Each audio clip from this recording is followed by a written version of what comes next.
Good morning to our viewers. Roland, let me start from where Colonel versus Abuaji Very good. left off.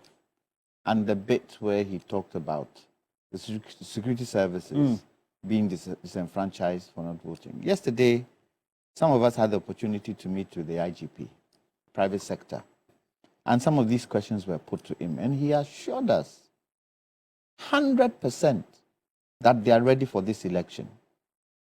I can't give the details that he gave to us there, but he was convincing enough to let us know that the country is covered.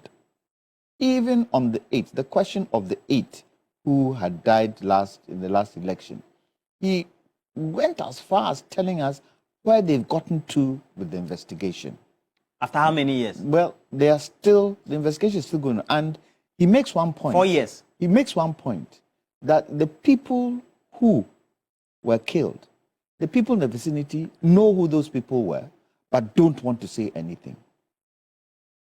So sometimes it becomes difficult getting the kind of information that they are looking for. But he assures us that very soon, these people who died, the 8, would go to court. That is what he tells us. Now, we cannot say... The election is 8 days away. Well, he says it will go to court. We can only take his word for it. And let's see whether it would go to court, whether before or after the election. But he assures us that definitely they are on the cups of this case. Now, let me go to this peace thing. You know, Roland, the discussion and conversation of electoral peace should have started 6 months ago. Why? Why not why?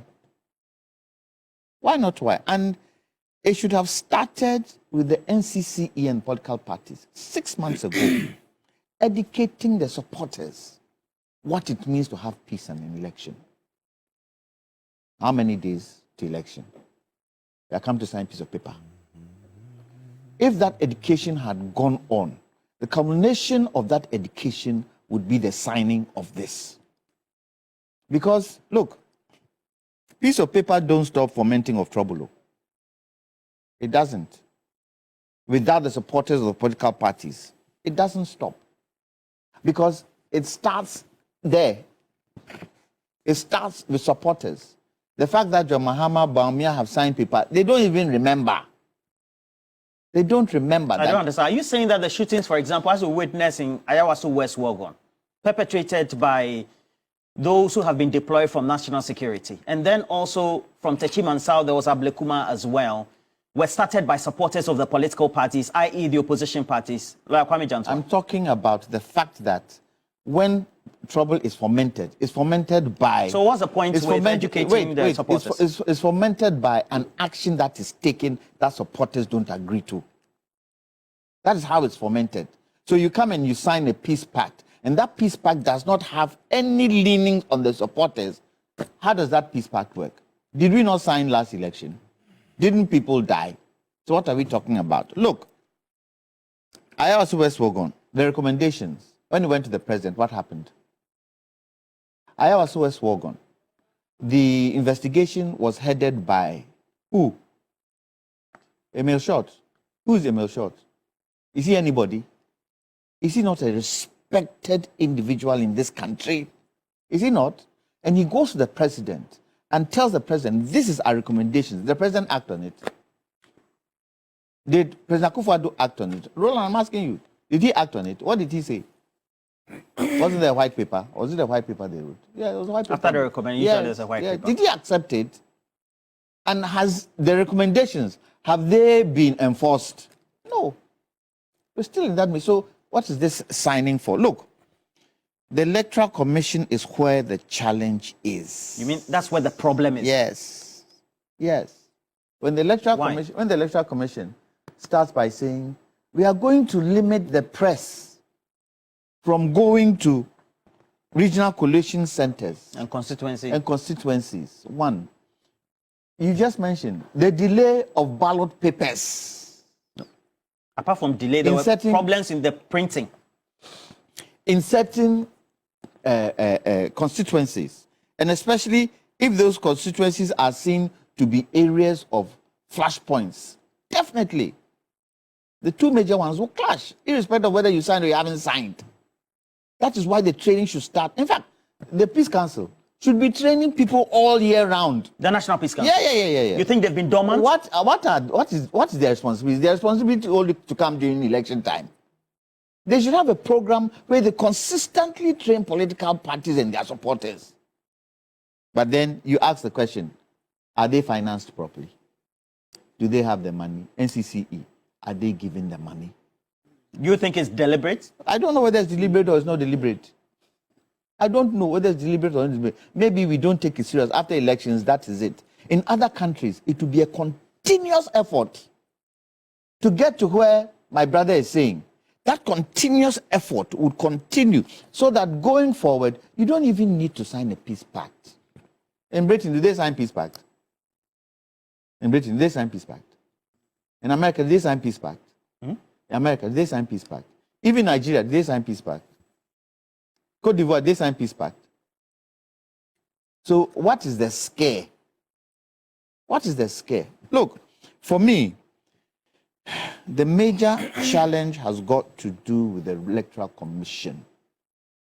And I ask the question, do the people trust the Electoral Commission? The voting in the morning, that normally goes peaceful.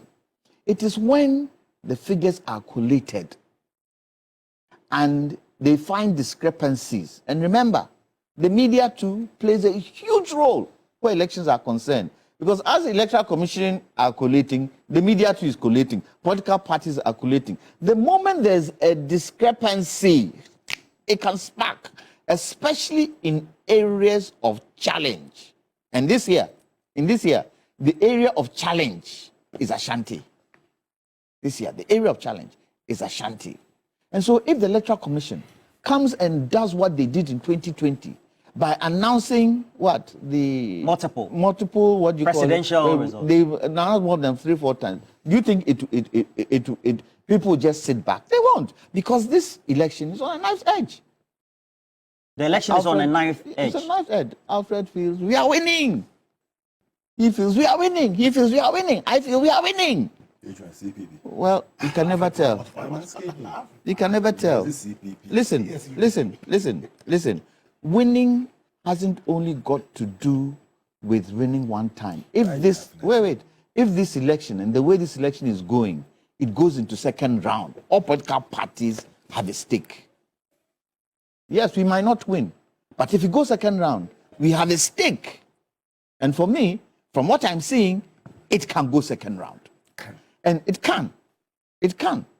And it going second round, that is where, if you are not careful, that fomenting of trouble will start. Has anybody talked about that? Has anybody told supporters that, look, this thing, if you go second round, we should be very mindful because the trouble can start there. Has anybody said it? No. But the key issue, do we trust the Electoral Commission? That is where the question is. Has the Electoral Commission been able to climb from where it came from in 2020 and gain the confidence of the people? Have they been able to do it throughout these 4 years? Would you say yes? I would not say yes if you're telling me that ballot papers in a certain constituency are not enough, so we are not going to print.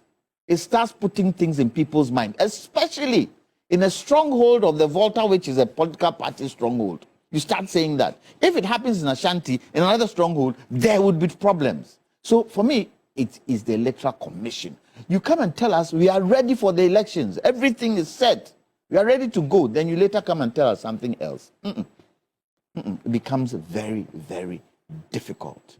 I believe and I hope that the kind of political culture that we have in this country that promotes procurement. And our politics promotes procurement. And winner takes period. all. Well, if stop even winner takes all. Procurement. People go into government because of procurement. Look at it. What are they procuring? Oh, what government procures? They have to add their, what do you call it on it? Look, listen. And let me conclude. Please, let me conclude. Let him talk in peace. Procurement has been a bane in this government. Procurement has been a bane in this government. Procurement has promoted corruption in this government.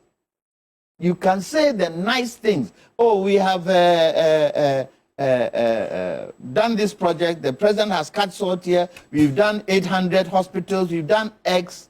If people feel that the country has not taken care of them and they feel you're trying to manipulate, it will foment trouble.